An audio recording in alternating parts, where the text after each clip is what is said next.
we're going to go through interruption of service, which if you're set up as a technician on P3 Mobile, this is going to show up right here in your main dashboard. If you're set up as a driver, it's going to show up on your top row of tiles here.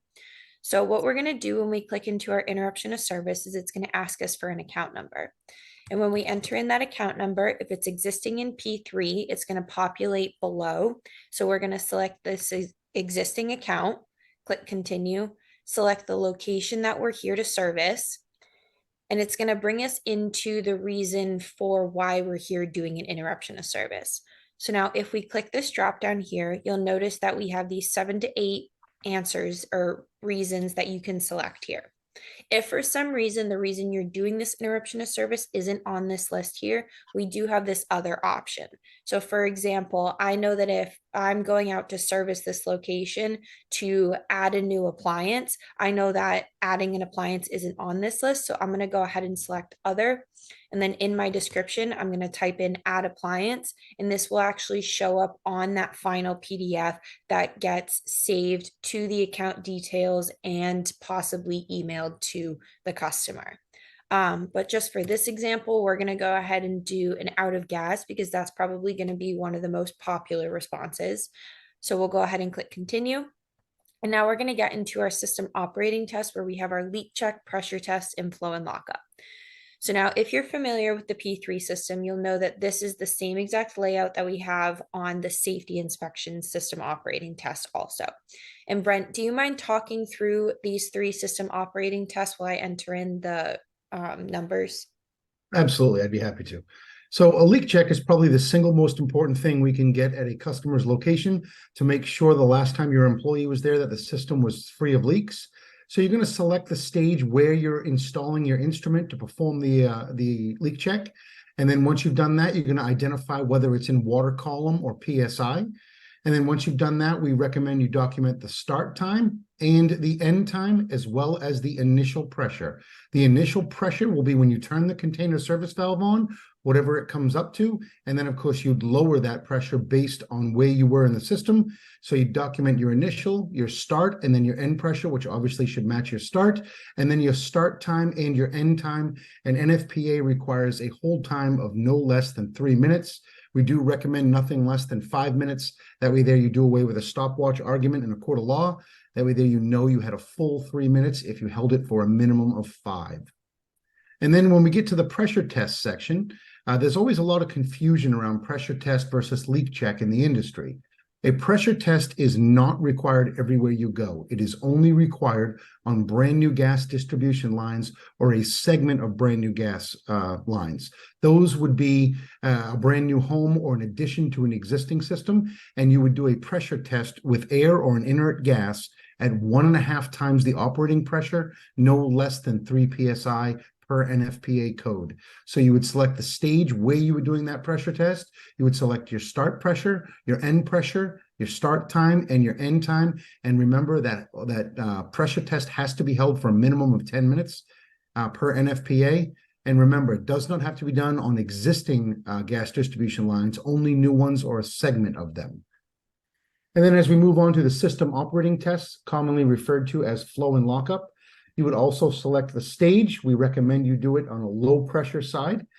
Your flow, the best way to describe flow would be when all of the BTUs in the house are calling, every appliance in the home is running, your flow pressure should be somewhere around 11 inches of water column.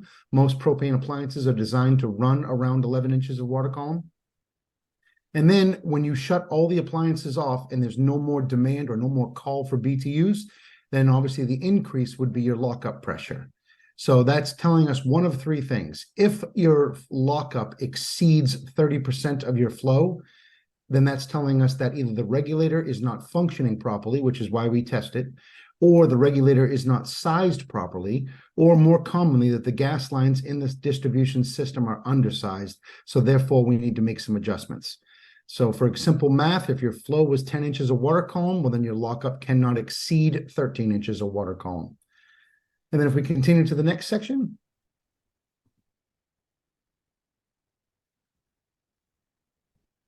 So now we're going to get to the inspect, tag, or replace page. So now on this page, we're going to be able to view all of the containers, equipment, and regulators that are currently with this location and account.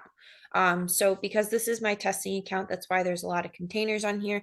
But as you guys can see, with all of the containers for an individual one, you can tag out or inspect a container, you can transfer it off of the location, or you can add a new one. Similar with the equipment, you can tag out a piece of equipment, remove it from the location, or you can add a new piece. And with the regulators, we can inspect or replace a regulator, or we can add a new one. So I'm going to leave all of this information the same just because we're technically doing an out of gas with this location. But if you selected one of the different reasons back on that initial page, this page might be beneficial to you. So then we'll go ahead and click continue. And now it's going to take us into our finalized inspection page. So once you get to this point, this is the last opportunity you have to go back through your inspection and make any edits or changes that you might need to.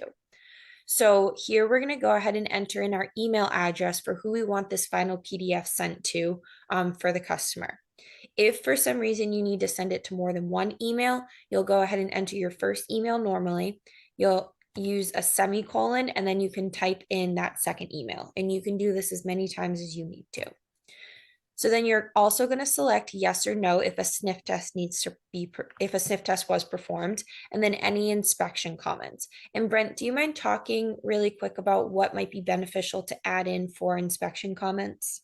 Absolutely. So we come across all different types of situations, unique scenarios out there at customer locations. So this is where we'd want you to explain any special circumstances.